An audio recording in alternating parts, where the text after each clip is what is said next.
Les combustibles fossiles, leurs origines et l'énergie du futur. Deuxième. Dans la dernière vidéo, je vous ai déjà parlé de certaines conditions que je considère nécessaires pour qu'une civilisation technologiquement avancée puisse se développer.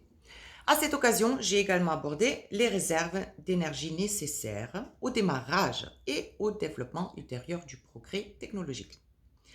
Prenons comme exemple le début de l'industrialisation il y a environ 300 ans.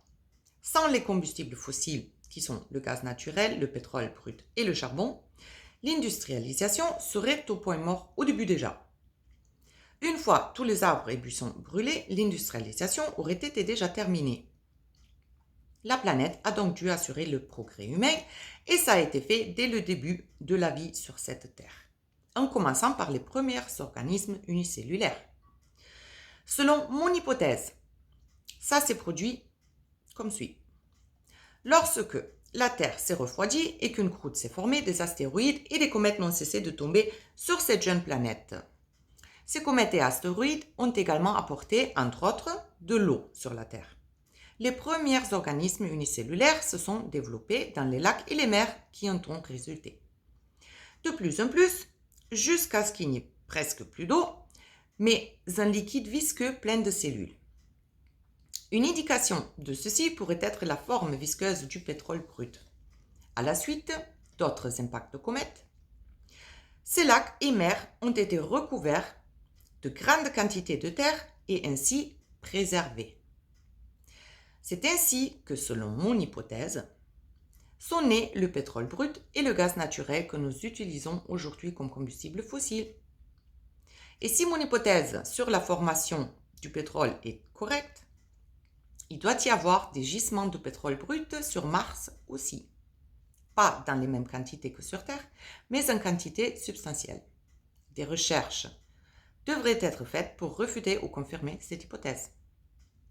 À titre de comparaison, la version officielle, selon Wikipédia, dit « Le pétrole est le résultat de l'accumulation de matière organique provenant de la décomposition d'organismes marins, principalement du plancton, accumulés dans les bassins sédimentaires au fond des océans et des mers. » Si la théorie classique sur l'origine du pétrole brut devrait être correcte, alors on devrait pouvoir trouver du pétrole brut dans tous les différents stades de développement possibles au fond de tous les océans et mers.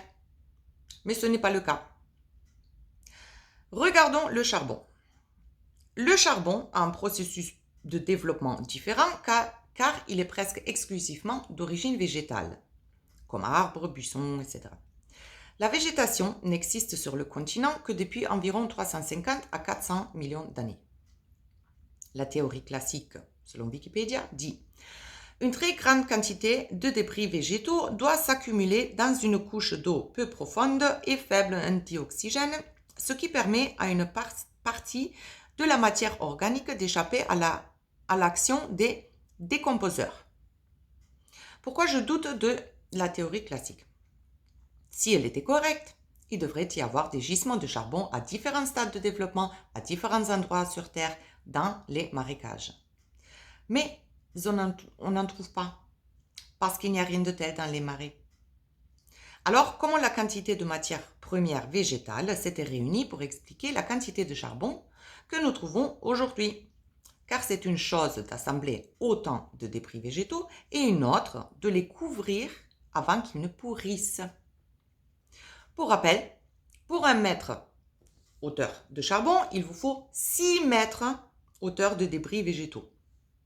Je pense que le processus était similaire à celui du pétrole brut. Des impacts d'astéroïdes et de comètes qui ont eu la force et l'énergie nécessaires pour déraciner la végétation des vastes régions, l'assembler dans les vallées par des inondations et la sceller avec de la terre, du sable et de la roche. Les recherches pour refuter ou confirmer cette hypothèse devraient normalement être faites maintenant. Car dans la théorie classique, les doutes sont légitimes. Un petit mot sur l'énergie du futur. Étant donné que les combustibles fossiles sont disponibles seulement en quantité limitée, les gens seraient bien avisés tant qu'ils sont toujours présents, de chercher une source d'énergie qui pourrait satisfaire les besoins d'énergie du futur. Non seulement à court terme, mais surtout à long terme. Par exemple, en regardant plusieurs centaines d'années dans le futur. Ce qu'on appelle aujourd'hui l'énergie du futur, éolienne, solaire et hydrogène, ne peut satisfaire les besoins d'énergie de l'humanité.